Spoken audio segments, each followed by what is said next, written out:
That is utterly absurd. Let's understand the general context of the legislation, first of all. We'll begin in the previous verse. If a man strikes his male or female servant or slave with a rod, and he dies at his hand, he shall be punished. In other words, if you're brutal in mistreating a slave or servant, if, however, he survives a day or two, no vengeance shall be taken, for he is his property. Okay.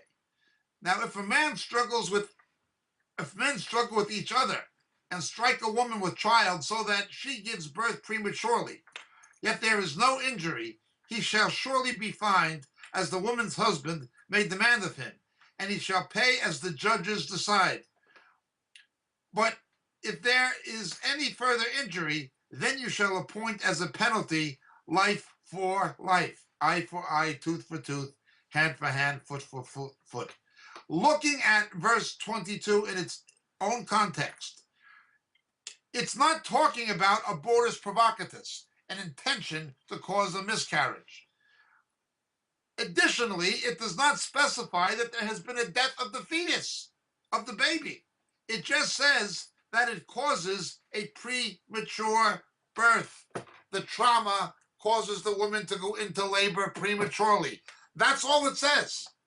These people have to take the text out of context and read things into the text that it does not say.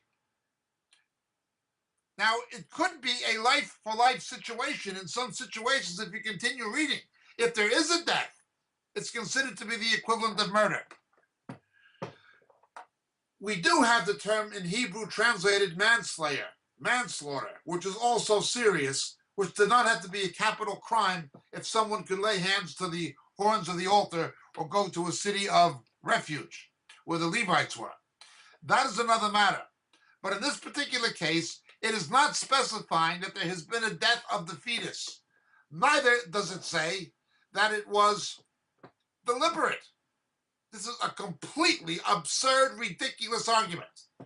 I don't mind when people can't read Hebrew or Greek, but when they can't read English and begin to pontificate on things, it becomes absolutely ludicrous. No, this is not even dealing with the issue of abortion. Thank you for your question. My name is Jacob Prasch.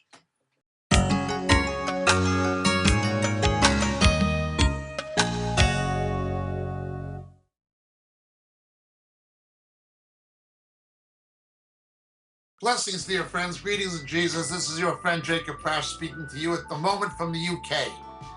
You know, so many of the questions we get in our Roku broadcasts and on our Vimeo clips and on YouTube deal with subjects that we deal with much more extensively in our books. We can't, for the sake of brevity, go into the kind of depth in a TV broadcast we can actually go into in a book. But so many of the questions come from material that are expounded in the books on a much more broader scale that it's almost frustrating sometimes that we can't spend hours and hours answering the questions that are given to us. Obviously, practicality dictates that's not a possibility.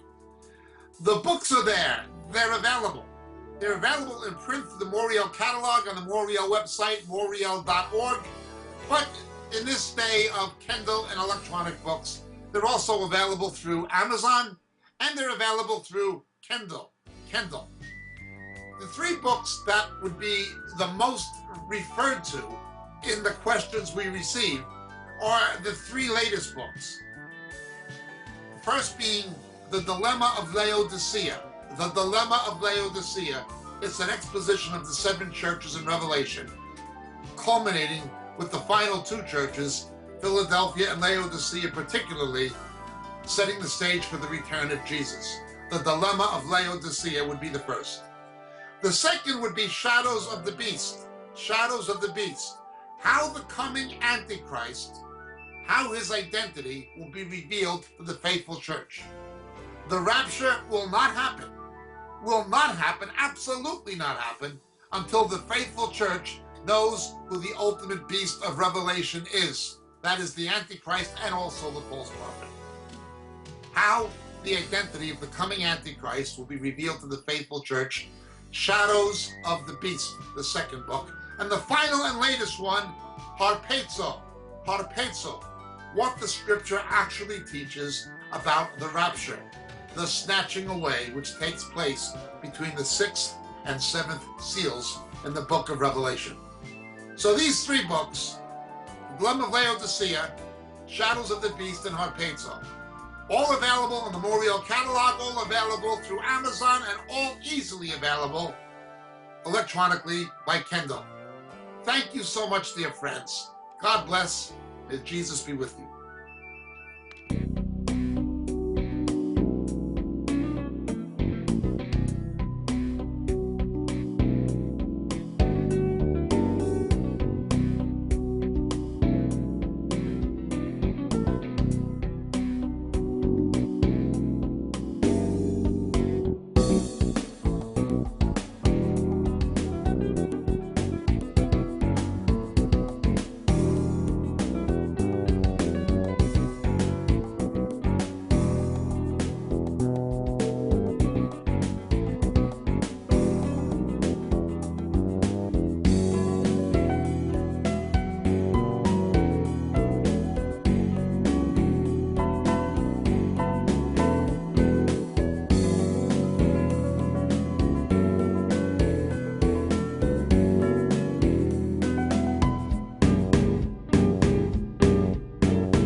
Thank you.